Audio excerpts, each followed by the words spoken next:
ये प्रश्नावली हमें वृत्तों से संबंधित क्षेत्रफल के बारे में जानेंगे और इसमें कुछ आपका निर्देश दिया हुआ है तो उसको हम लोग पढ़ लेते हैं। क्या दिया हुआ है? कहते हैं जब तक अन्यथा ना कहा जाए तब तक पाई का मान 22/7 में प्रयोग करते हैं। ये पहला निर्देश है वृत्तों से संबंधित क्षेत्रफल ज्ञात करने में। तो पहला क्वेश्चन आपका दिया है कि 6 सेंटीमीटर त्रिज्या वाले एक वृत्त के तिर्यकखंड का क्षेत्रफल ज्ञात कीजिए जिसका कोण 60 डिग्री है। यानी 6 सेंटीमीटर त्रिज्या वाले, तो हम पहले एक वृत्त बनाते हैं।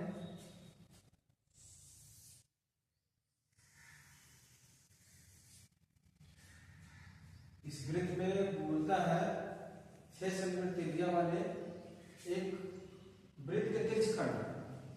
तो हम फिगर इस तरह से बनाएंगे।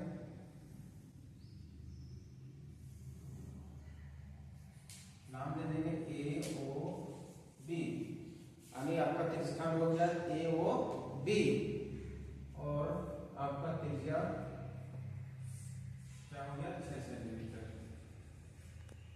ये और दोनों 6 सेंटीमीटर हो गया जिसका कोण 60 डिग्री है। तो आपका ये इस वृत्त में दो तिर्यकखंड हुआ।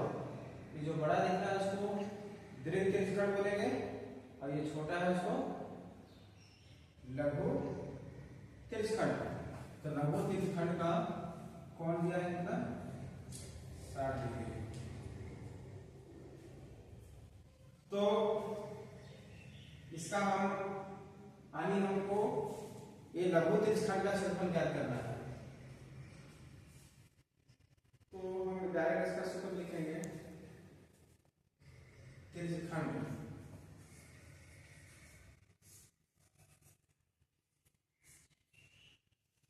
ये वो भी का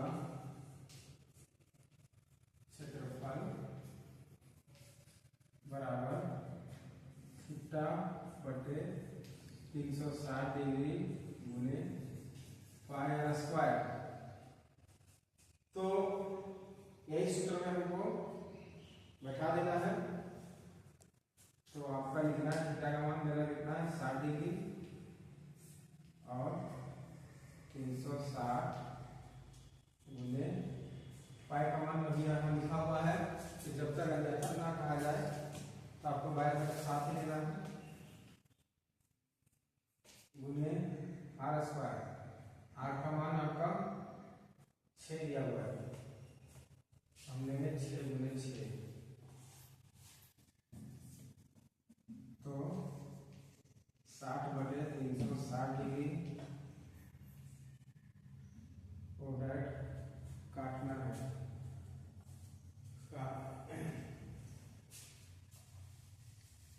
इसको आपको काटना है 1 0 0 6 6 36 और ये 6 और ये 6 कट गया है। तो आपको क्या बचा 22/7 गुने 6। तो 22 को 6 से गुना करेंगे 6 दूनी 12 तो बाकी 1 दूनी 12 13 32/7 आपका क्षेत्रफल है, इसलिए 5 सेंटीमीटर।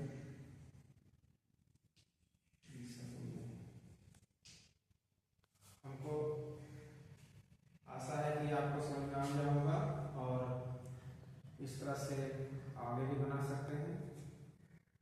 आपको अच्छा लगा हो तो लाइक कीजिएगा, सब्सक्राइब कीजिएगा। धन्यवाद। ये प्रश्नावली 11.1 में हम पहला क्वेश्चन पहले बता चुके हैं। अब दूसरा क्वेश्चन बताने जा रहे हैं जो वृत्तों से संबंधित क्षेत्रफल ज्ञात करना है। तो इसमें आपका दिया हुआ है कि एक वृत्त के चतुर्थांश का क्षेत्रफल ज्ञात कीजिए जिसका परिधि 22 सेंटीमीटर है। तो वृत्त के चतुर्थांश यानी वृत्त का चौथा हिस्सा, जैसे ये देखिए वृत्त है, वृत्त का चतुर्थांश यानी अगर इसको हम 4 भाग में बांटते हैं तो एक भाग को लेना है, यानी हम इस भाग का आपको क्षेत्रफल ज्ञात करना है। यही वो चतुर्थांश।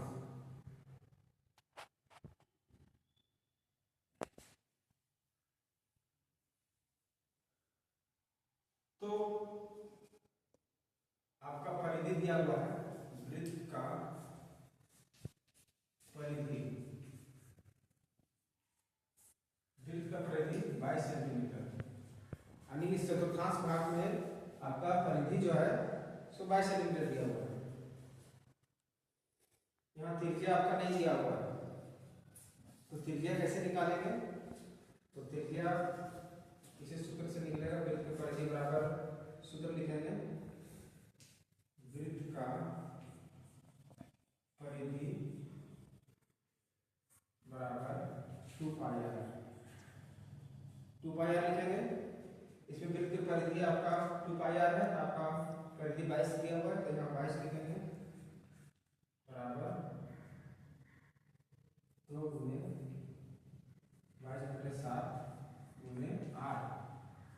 22/7 यहाँ लिखा हुआ है कि जब तक अन्यथा ना कहा जाए तब तक पाई का मान 22/7 ही लेंगे, तो इसीलिए हम यहाँ 22/7 लिखे हैं।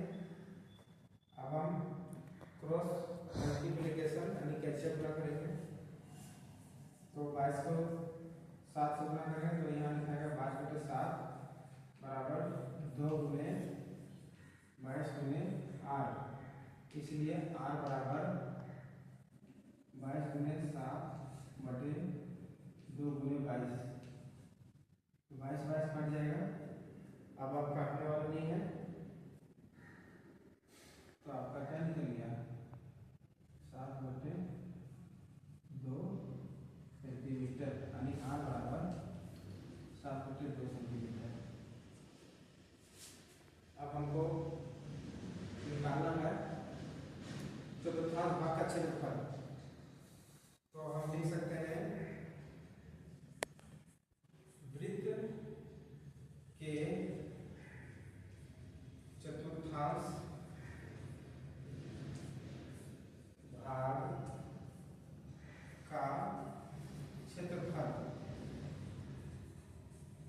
बराबर, तो वृत्त का क्षेत्रफल हम लोग पहले जान चुके हैं कि पाई आर स्क्वायर होता है, पूरे वृत्त का क्षेत्रफल 22 पाई आर स्क्वायर होता है, तो इसको चतुर्थांश है तो इसको 1/4 से क्या कर सकते हैं भाग लगा देंगे, तो हमारा चतुर्थांश भाग का क्षेत्रफल निकल जाएगा। तो हम लिखेंगे 1/4 गुने 22/7,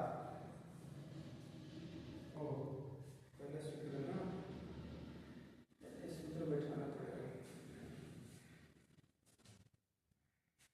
1/4 गुने पाई आर स्क्वायर, आपका ये सूत्र हो जाएगा वृत्त के चतुर्थांश भाग का क्षेत्रफल बराबर 1/4 पाई आर स्क्वायर।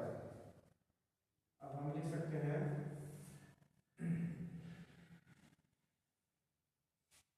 1/4 गुने 22/7 गुने r का मान आपका निकाले अभी 7/2, तो 7/2 गुने 7/2, आप काटिए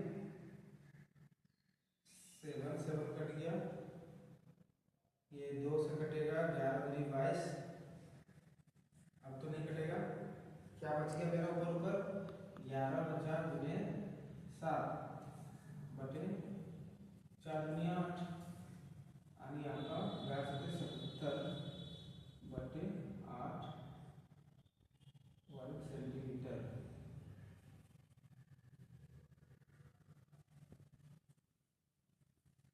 इस तरह से हम आसानी से इसको हम हल कर सकते हैं, और इसमें कुछ नहीं, सिर्फ हमको r निकालना पड़ा कि इस चतुर्थांश भाग का त्रिज्या क्या है, इसको निकाले पहले, उसके बाद सूत्र में लागू करके बना लिए।